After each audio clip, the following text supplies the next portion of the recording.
We live in a world with many different countries, and in those different countries are different cultures. For example, American culture. What do we consider here a part of our culture? Well, one thing would be sports. We love it. We can't get enough of it. Like football, soccer, baseball, hockey, swimming, all that. Another thing would be food. We've gotten to the point where we make food like a form of art. If you've ever gone to one of those 4 to 5 star restaurants, they decorate the plate so beautifully that it's almost a shame to eat it. But then you do anyway because you spent so much money on it. No, but I'm not here to talk to you about American culture because that would take too long and we already know about it and it would be a waste of time. No, I'm here to talk to you about Japanese culture, but not the whole thing. I've narrowed it down to a specific type of clothing that's significant to Japan, like the kimono. The kimono is a type of dress or garment that the men, women, and children used to wear during the ancient times. Of course, it's still being used today, but not as much. Now, before I get into any specifics how it's significant to Japan, I want to tell you about the word kimono itself, starting with the Nara period. According to MIT's website, the Nara period was a duration of 84 years. During this time, the word kimono literally meant something to wear. Another rough translation would be clothing. Now, during these times, the men, women, and children would either wear separate upper and lower garments or even a one full-piece garment.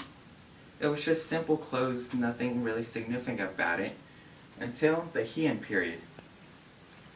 During this period, this is where the kimonos that we know of today originated from. The creators of these types of kimonos used a method called the straight line cut method. This is where they cut straight pieces of fabric and sew them together, which gives it its basic T-shaped structure.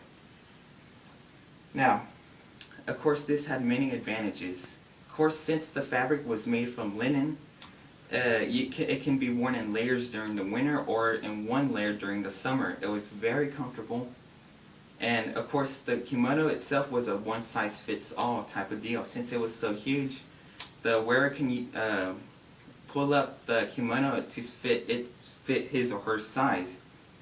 Of course, there was nothing really significant about this kimono either. It was just an everyday thing, just something to do, something to wear in your everyday activities.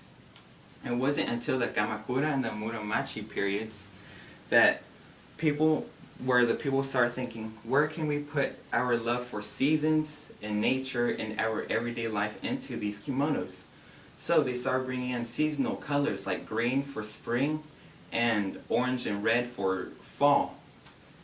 Of course, this started becoming more significant towards the time, and of course, many of the warriors started wearing their leaders' colors whenever they went into a battlefield. And now we get to the Edo period. Now, during this period, the makers started doing better dyeing techniques, which gives the color a more vibrant and more natural look.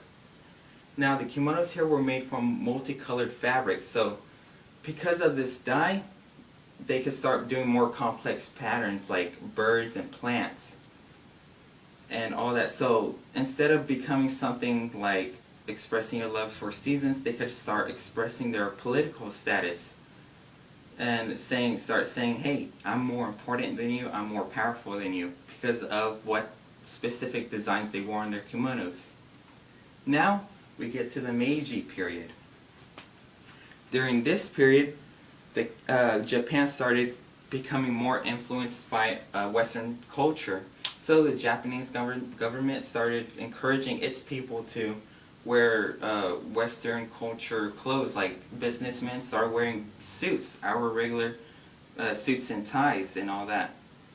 Of course, now, today, the kimonos are only being used for traditional events, more formal occasions like weddings and tea ceremonies.